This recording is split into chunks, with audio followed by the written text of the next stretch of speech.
Your Fox News station for the Valley. This is NewsTalk 710 KURV. From the KURV Broadcast Center in McAllen, Texas, in the mighty Rio Grande Valley, this is a UT-RGV Medical School News Special. This KURV special is powered by Bert Ogden and Fiesta dealerships of the Rio Grande Valley. Here's your host, Sergio Sanchez.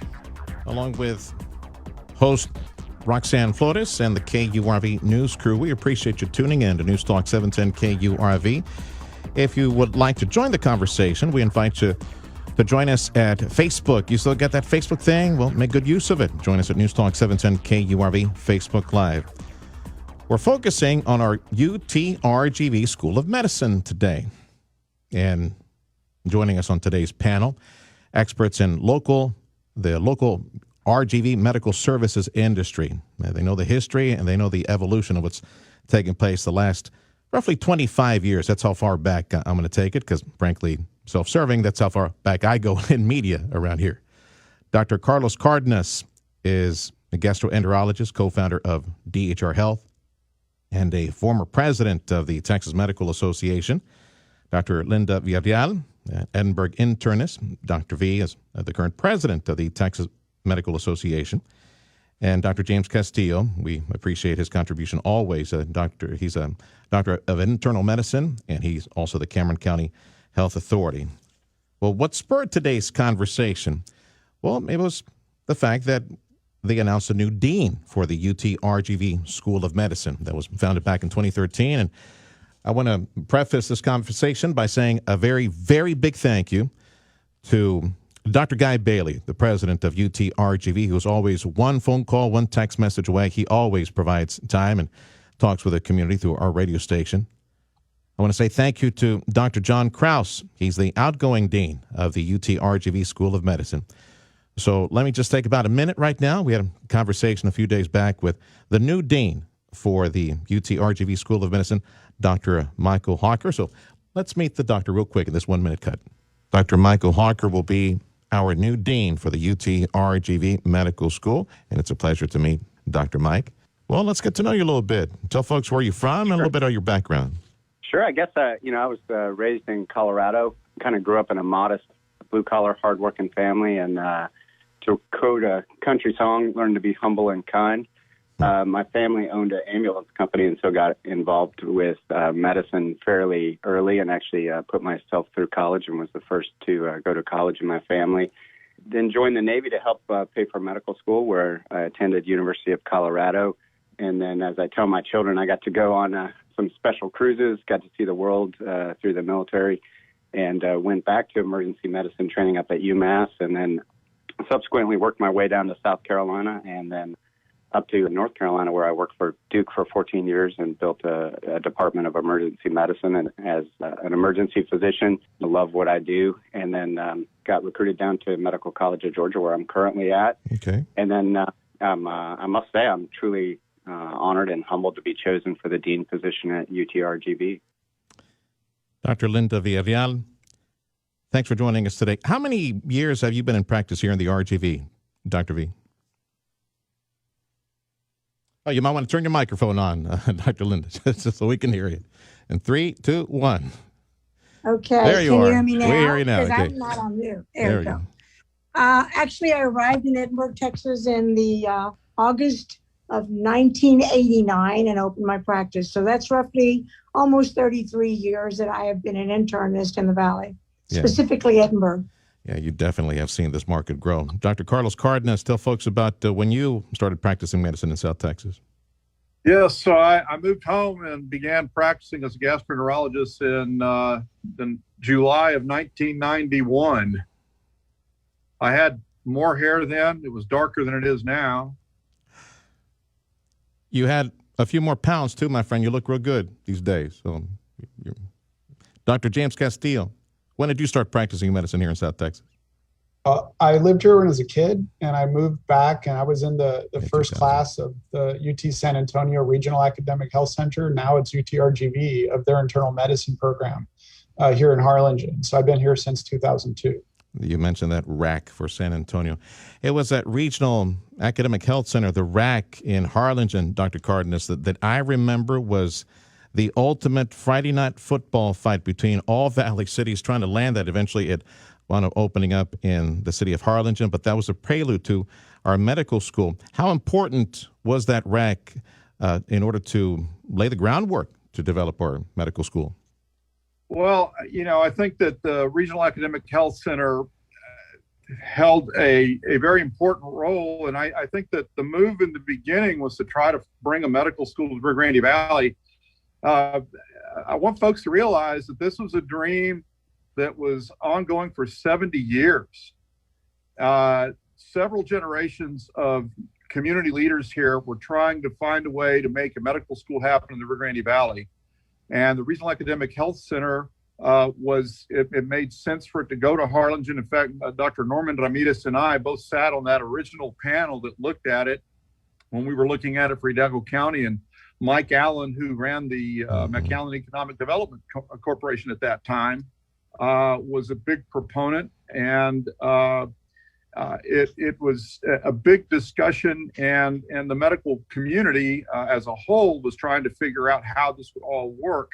Ultimately, when the legislature approved the Regional Academic Health Center, it came to be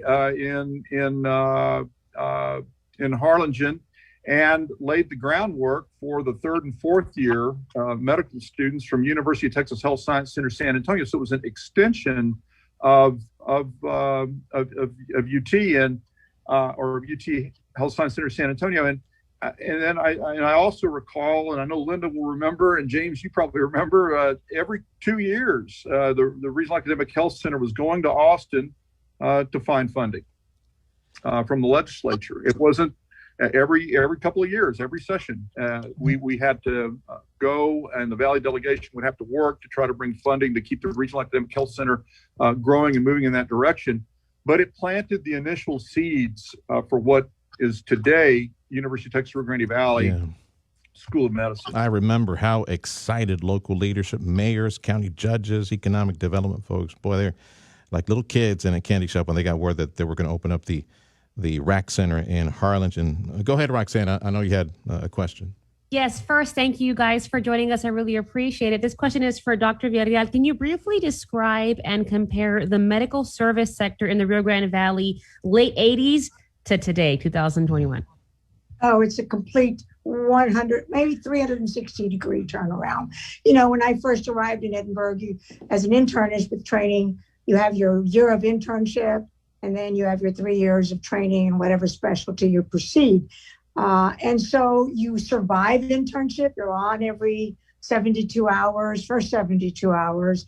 You work day and night. And so I figured I was done. My residency was over. I was opening my office. And so I arrived, and lo and behold, I'm on call every night again. Okay, what happened? There was just not enough physicians. Hospitals in the emergency rooms did not have physicians to call. I was being called to the emergency room almost on a nightly basis, and not necessarily from patients that I had established a relationship with, but just patients in general who show up in the emergency room because they didn't have enough primary care physicians and they did not know who to go to. Once they got to the ER, they had to call somebody. And so I was on call. Now, that has certainly evolved. The progression of medical availability by physicians and mid-levels has really grown over the last 35, 40 years.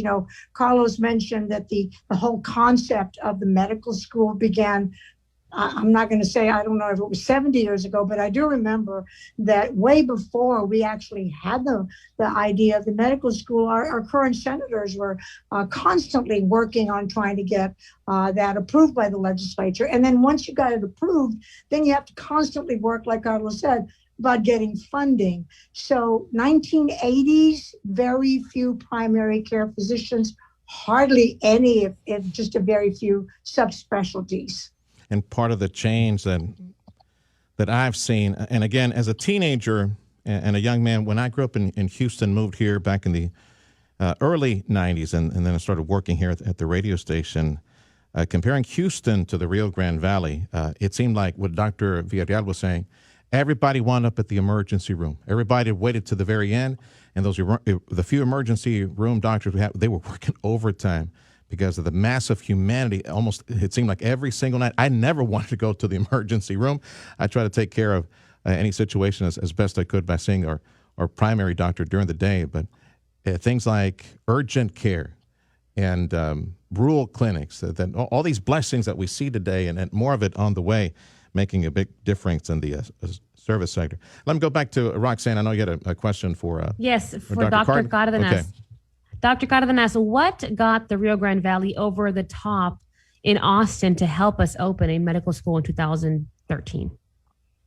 That's a great question, Roxanne. And a lot of things were happening and moving all at once. A variety, as Linda was alluding to. There isn't a family down here that doesn't have a story to tell about having to leave the area to get care, particularly cancer care or advanced care. That was the situation when I was growing up. It was a situation when we first moved down here and we're starting to bring subspecialists. But in the early days before this all came together, we weren't really thinking as a region. We were thinking more as separate municipalities. Who was going to get this? Who was going to get that? What made it possible was that we came together as one community, Hidalgo and Cameron County and everybody else, with everybody rowing in the same direction and speaking regionally. That made a huge difference. And that's what impacted the legislature and made it possible to fund it and make it happen. We had grown as an area. Our growth as a community was huge and continues to this day, with a decrease in our median age. We're a young and growing, vibrant community, and it was about time that we had an institution of higher learning. And in order for us to get to the next level, we needed to have a medical school on that campus. And that was what drove leaders in Cameron County to meet with leaders in Hidalgo County. And I was at one of those meetings, actually in a parking lot. It was actually over dinner and then in the parking lot. That planted the seeds, and then moved the legislature, was able to help move the legislature forward in 2013 when the South Texas delegation made it happen with both Senators Lucio and Hinojosa and the entire South Texas delegation coming together with a single purpose. We didn't care where it happened as long as it happened. And we figured out how to make that happen. We already had the Regional Academic Health Center, which had been established back in 1997 by SB 606. And in 2013, we had the legislature approve the creation of UT-RGV School of Medicine and UT-RGV, bringing together the campuses in Brownsville, Harlingen, and Edinburgh. We were one big region and a distributed type of an educational system to make it possible to teach the next generation of physicians. That's what happened. I think that was the turning point, was when we began to speak with one voice. And the greatest manifestation of that would be everybody, communities, cities, counties, rowing in one direction by opening up their wallets. I recall that many municipalities putting up some seed money, commitment money. Well, that was absolutely. We did a variety of shuttle diplomacy, Sergio, that to bring the different communities on board so that the communities were seen and represented to the legislature as being supportive, that it wasn't all going to just come from Austin, but rather our separate municipalities were coming together and putting their money where their mouth was and said, we want this, and we're all going to do it together. Yeah, to show that we had some skin in the game, I bet that probably influenced a lot of lawmakers in Austin. Say, yeah, they want it, they're willing to pay for it. Go ahead and open it up to the UT system. You're listening to a KURV news special. UT-RGV School of Medicine. We're taking the opportunity that we have a shift of gears, and we have a new dean on the way. I'm going to play a little news cut from him in just a second as we get to meet our new dean for our UT-RGV Medical School, Dr. Michael Hawker. So stick around. Time is 4:22. This is NewsTalk 710 KURV. A very big thank you to Bert Ogden and Fiesta Dealerships for today's broadcast.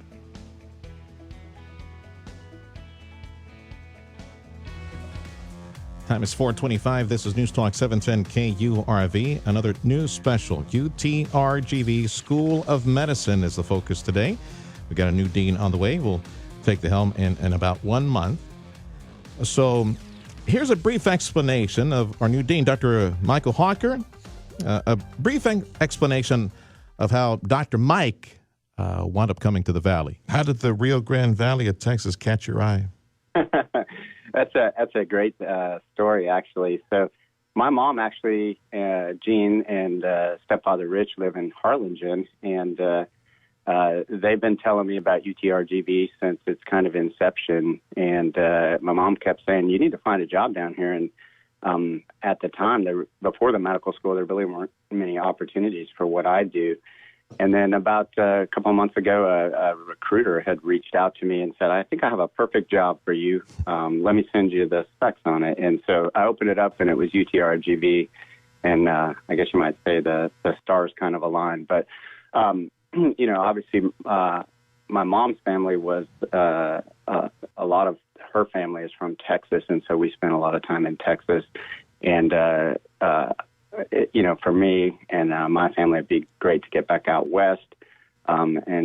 South Texas is a beautiful part of the country. And I think the medical school there, this is a really unique opportunity to lead kind of an evolving medical school. There's still a lot to be accomplished.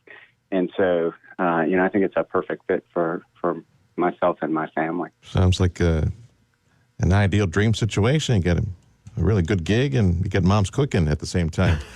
Dr. Michael Hawker, our new dean for UT-RGV Medical School. Yeah, with Tex-Mex food, pan dulce, and mama's cooking. Dr. Hawker's going to gain some weight. Our panelist today, as we're talking about our medical school, celebrating our medical school today, and the impact on our community and our future. Dr. Carlos Cardenas, co-founder DHR Health and former president of the Texas Medical Association. Dr. Linda Villarreal, Edinburgh internist and the president of the Texas Medical Association. Right down, Dr. James Castillo, a doctor in internal medicine, and he's the Cameron County Health Authority. Back to you, Roxanne, for a question. For Dr. Castillo, how essential was and is the medical to COVID-19, the UT-RGV Medical School to COVID-19 response? One of the biggest issues we had early in the response was the lack of testing capability. We saw big cities like Houston, they had the public health infrastructure and labs to create their own tests. And down here in the Valley, we just didn't have those kind of resources if it weren't for UT-RGV. Mm-hmm.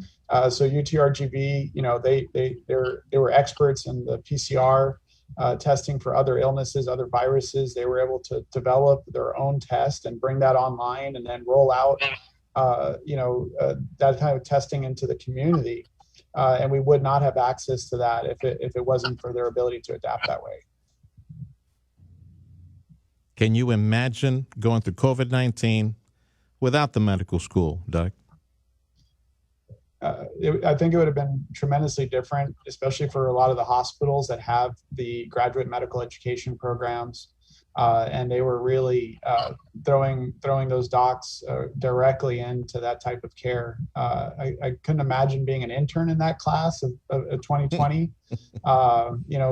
Starting as a new doc out of medical school and right into COVID in the middle of our summer of 2020, because new docs start in the summertime every year, and so that was tremendously amazing to be able to have that kind of manpower available. And they did an absolutely fantastic job working alongside, the specialists and all the other docs. Really pads the resume, baptism under fire. Dr. Cardenas, I know the medical school has helped spur the creation of some community clinics in the area that also, provide more medical service tentacles in the community. Can you imagine the medical service right now without those critical clinics that are becoming more and more important in our community?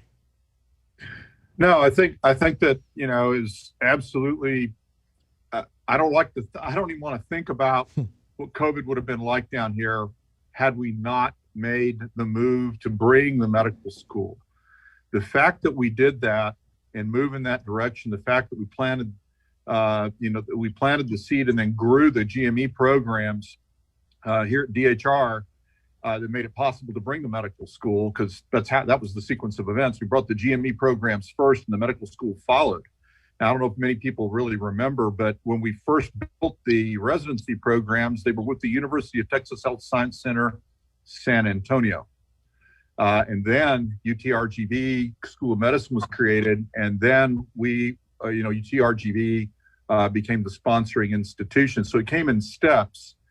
Had we not moved when we did, I don't think we would have had the manpower that James alluded to without the fact that we moved on with the GME programs and the clinics that these resident student physicians would learn in, and just bringing the folks that made it possible to do research in a variety of fields. Had we not made the push as a community to bring a medical school, none of those things would have been in place for when COVID hit.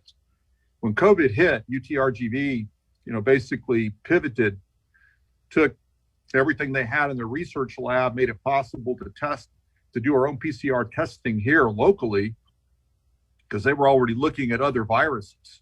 And so they had the ability to do it. And if y'all remember, resources were pretty darn tight in the beginning.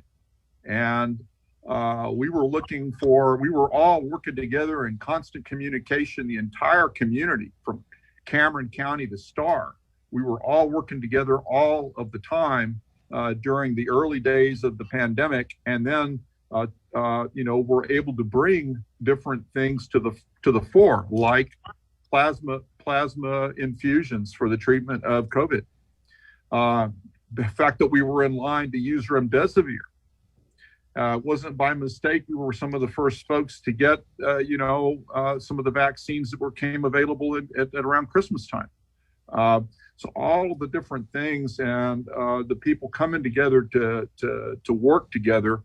But that was a long-winded answer to your question, which was absolutely, the fact that we did the med school made COVID for us in terms of response so much easier, because it would have been a bigger nightmare than it was, because it's still a nightmare, a bigger nightmare than it was had they not been here. You touched on some key landmarks, the RAC, the residency program. There are others that I was hoping that you and Dr. Villarreal could also expand on when we come back. Tort reform, medical tort reform, that might have played a big role in continuing that path for the medical school. The fact that doctors pulled their resources together and started purchasing equipment and opening up a hospital, that was also a major landmark. Let me take a quick break, take the news, and we can expand on that.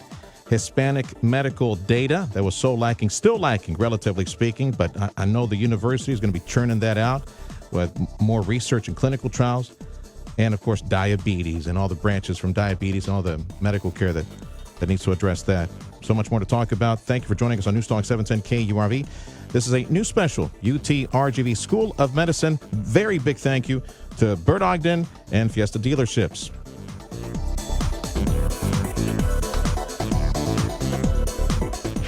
Top and bottom of the hour news. This is NewsTalk 710 KURV. 434 on News.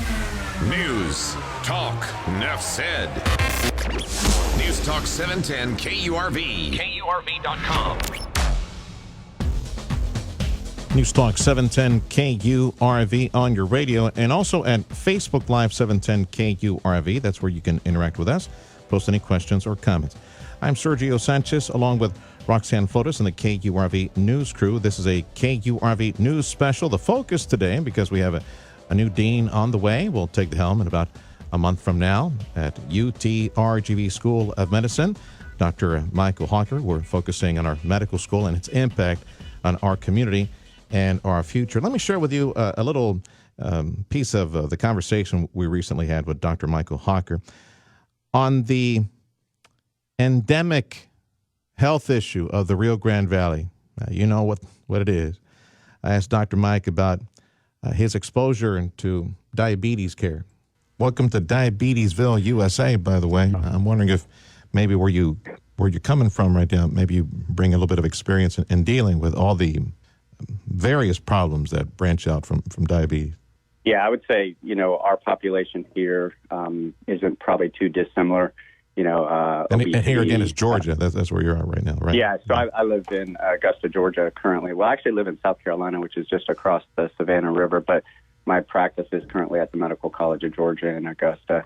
Diabetes, hypertension, obesity, and I'd say, just lack of access to care, lack of primary care, lack of insurance or ability to get care. And so we see a lot of disease processes that, could be treated if people got seen.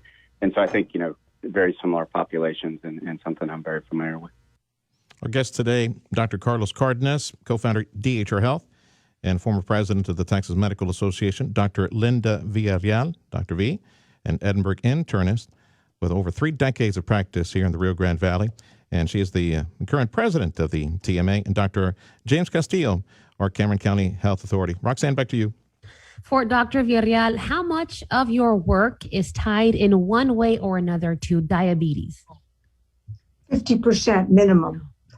Yeah, unfortunately for our geography, as big as we've gotten, as much growth as we've had, which is great, we still are behind the 8 ball on diabetic control.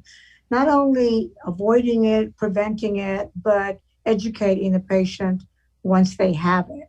Diabetes doesn't give you symptoms until it's given you the damage. Wow. And that's a difficult thing to convince somebody. But in the Valley, for whatever the reason, close to the border, the culture, not only bicultural, we've become multicultural. And so with that comes a lot of the old habits. So I, as an internist, mostly what I call adult medicine, age 18 and older, I would say 50% of my population is dealing with diabetes, and 50% of them are not controlling it.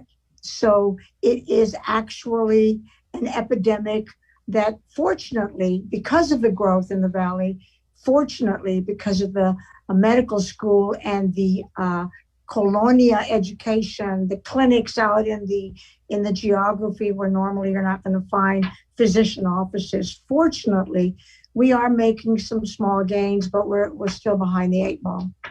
Let's talk about something else right now as far as the evolution of medical care in South Texas. On a personal note, I almost lost a dear loved one early on when I moved to the Valley. We needed a neurosurgeon in an emergency. We needed, because of just awful trauma, we needed a neurosurgeon. And it came to find out we only had one. By miracle, Dr. Tijerina was on the clock and was able to save my loved one. I found out later, working at the station, that specialists were really hard to come by in South Texas because of very, very expensive medical practice insurance because of the market and all the lawsuits down here. I recall the battle cry in the medical community back in the late 90s, tort reform. And I wanted to ask Dr. Carlos Cardenas, maybe he could just, in a real quick capsule, tell us about the tort reform effort that was successful in Texas, and maybe how that perhaps paved the way for growth of the medical community in the Valley. I don't think we would be where we are today had we not done tort reform. Linda and I had a front seat to watch the whole thing evolve. More than 3/4 of our medical community back in the late 90s, early 2000s were either party to or involved in a medical liability lawsuit of some kind. It was completely out of control. We only had 2 medical malpractice carriers, and we had neurosurgeons in the community, but they couldn't practice in the hospital because nobody would underwrite them. They couldn't get medical liability insurance. The hospital wouldn't give you privileges if you didn't have insurance. It was that kind of an equation. And I remember a very young reporter whose name was Sergio Sanchez came to our day of awareness and did several stories. I remember he interviewed myself and others. We called it a doctor walkout back then. Remember that? It was coordinated.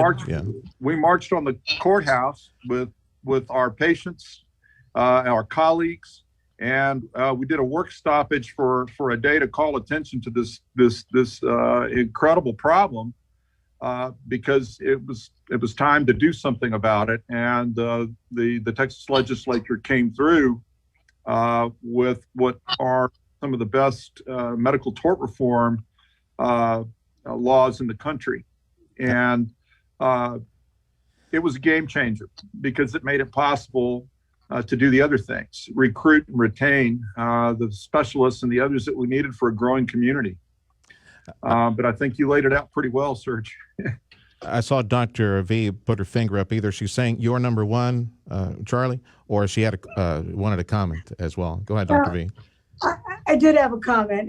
As Carlos said, it was the day of awareness, and I do distinctly remember about 6 of my patients and myself walked to the courthouse where we had an overwhelming sea of physicians and patient supporters making this more of a public awareness, not only just for our local physicians, but for the entire state. The malpractice problem was well known in Hidalgo County, and that really kept us from getting the subspecialties that we needed. You mentioned your story. I have one that's worse because a very young school teacher ended up having a traumatic brain injury, and because we didn't have the availability of neurosurgeries, she went from one hospital to a second hospital to a third hospital, finally got flown up to San Antonio, but the window of opportunity had been passed, and so she also passed. So we were dealing with those type of issues in the mid to late 90s. Fortunately, through the tort reform and Prop 12, having initiated that program where all the physicians, all the patients came together to protect access to health care, we were able to get legislation passed, Prop 12 in 2003. And just a little fact for you there, since 2003, the state of Texas has actually licensed 63,000 physicians. And actually in the Valley, we have actually doubled the amount of physicians coming down to the Valley prior to tort reform. So it is definitely a game changer, which then, of course, expedited the whole growth of the medical community and expedited the whole access to healthcare for our population here in the Valley. So tort reform was a game changer for sure, and everybody was involved in that. Major landmark. Carlos, back to you. We definitely need to give credit where it is due, and it is the fact that local physicians, many of them pulled their resources together, got tired of out-of-town decision makers and board of directors making decisions for us as far as the equipment that we were going to receive. The birth of the Doctors Hospital here in South Texas that even survived legislative efforts some years back to be sunset. We were able to clear that. But local doctors making local purchases, hiring specialists, the landmark that is DHR, if you can encapsulate that for us real quick. Yeah, you know, when I look back on it, all of these things were happening on parallel tracks, all at the same time. I've told our leadership here many times that had it not been, I think, for the tort battle, I don't know that physicians would have felt empowered to be able to come together to build a place that they could call their own. Our day surgery opened in 1997 was a small group, 8 doctors getting together to build the day surgery center that grew into what is today Doctors Hospital Renaissance. Had it not been for our political activism with tort reform, I'm not sure the rest of it would have happened because physicians felt empowered. And it was that empowerment that led to doing the other things, being able to go from the bedside to the boardroom, make choices and decisions about staffing, make choices and decisions about whether or not you want to help to bring a medical school, building the residency programs, laying the groundwork to what is today the University of Texas Rio Grande Valley School of Medicine. So it all was interconnected. It was hand in glove. But it was about doing the right thing. It was about increasing the ability to treat our people here with its endemic problems and the definite disparities that exist not just in illness, but in research. When you look across the country, only 1% of all of the research trial participants in drugs and treatments across the country involve Latinos, or fewer Mexican Americans. So we know there are differences between ethnic groups when we look at treating illness and disease with certain medications and or treatments. And so now, with the advent of the medical school, the research institute that we founded here at the hospital, it's been possible to participate in major trials.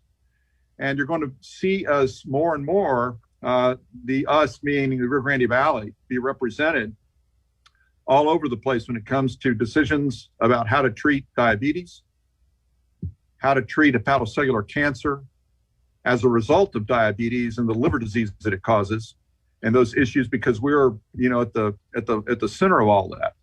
And so a lot of very exciting things, I think, are coming in terms of the treatment for our gente, our people. 10-4. You touched on, I know Roxanne had an issue related to all this data. Go ahead, Roxanne. For Dr. Castillo. Dr. Castillo, it amazes me just to learn how lacking and limited Hispanic medical research data is.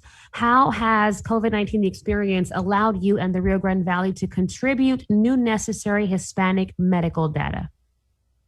COVID, we have to work on these new treatments. One of the things that, I think DHR really took the lead in was on the plasma therapy. Before we had monoclonal antibodies, trying to figure out how to treat patients when they got so sick they were in the hospital, and experimenting with that and trying to learn more about who it helped. In our community, that's been a huge step forward when it came to COVID, but still having to make headroads into new illness treatments and being able to offer those cutting edge treatments like we see for COVID now.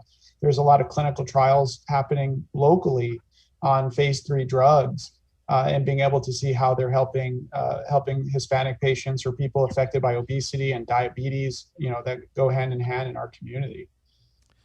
We got about 7 minutes left in the hour. Appreciate you tuning in. News Talk 710 KURV. This is another community special, UT-RGV School of Medicine. I'm Sergio Sanchez with Roxanne Flores and our guests, Dr. Carlos Cardenas, Dr. Linda Villarreal, and Dr. James Castillo.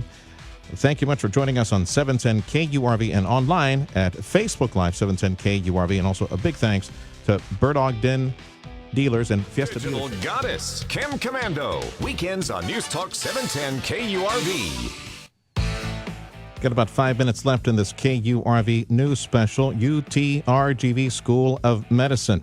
A very big thank you to Dr. Guy Bailey, and also he's our president of UT-RGV, and also Dr. John Kraus, the outgoing dean for the UT-RGV School of Medicine, always providing us a lot of information. And some of what we shared with you today, some of those points that we shared in this KURV news special. The incoming dean for UT-RGV School of Medicine is Dr. Michael Hawker. And since, of course, we've known, if you're new to the area, this is a medically underserved area, has been for the longest time, and now we're starting to catch up little by little. And it was because we were so medically underserved way back then compared to what, today, way back then, we were definitely way underserved. That was one of the arguments in trying to land a medical school, hopefully train and eventually keep those new doctors in South Texas. And I asked Dr. Hawker about that. I think success in the end looks like we have a high school student that goes through one of the advanced UT-RGV programs, the university medical school residencies, and actually stays in the community and takes care of the patients within that community. I'd say first, it's recruiting folks from South Texas and recruiting folks from Texas as a whole, and then really showing them what the Rio Grande Valley has, but also the opportunities that exist.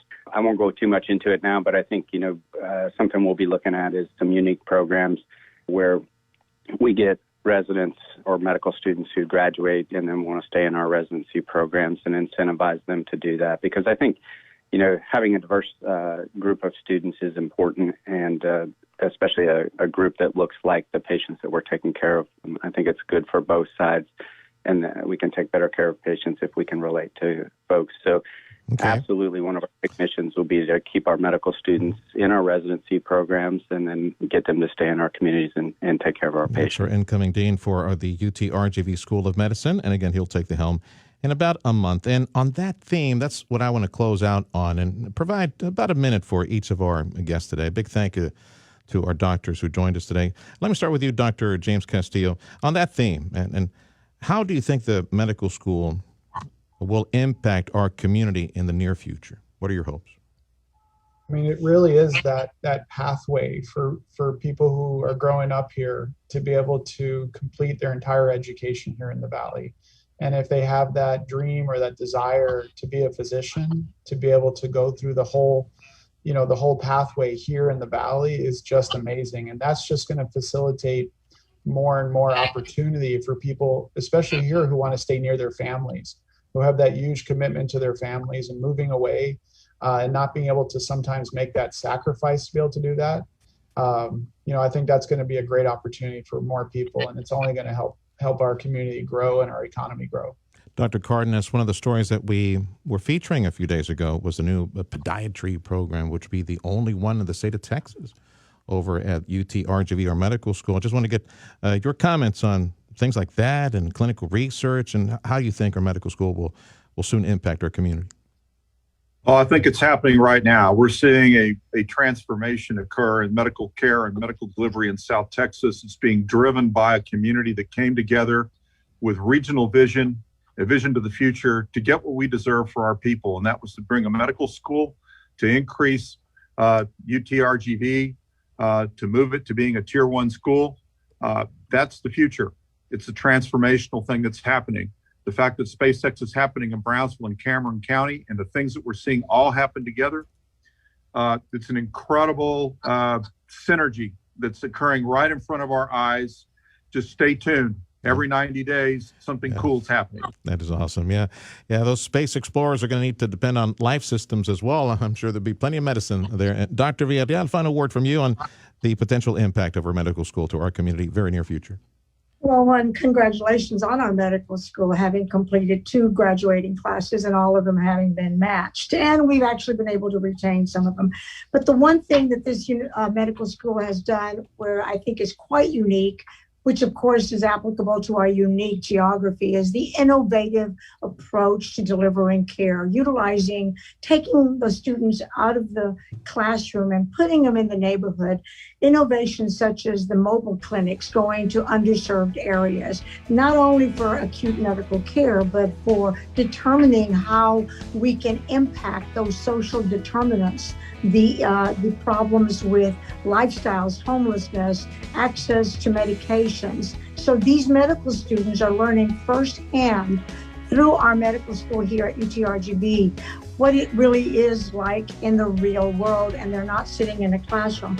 That innovation has then enhanced and improved collaboration with so many other entities, and such as the School of Podiatry, and then most recently the one we just got with UT-RGV, our nutrition department and dietitians. So this medical school is thinking outside the box, and we in the Valley are so very fortunate to have them. And hopefully that innovation, that collaboration will continue this kind of conversation. Folks, thank you. Thank you, Dr. V. Dr. Linda Villarreal, Dr. Carlos Cardenas, Dr. James Castillo. Thank you much for joining us on NewsTalk 710 KURV. This is KURV Edinburgh. It's 5 o'clock.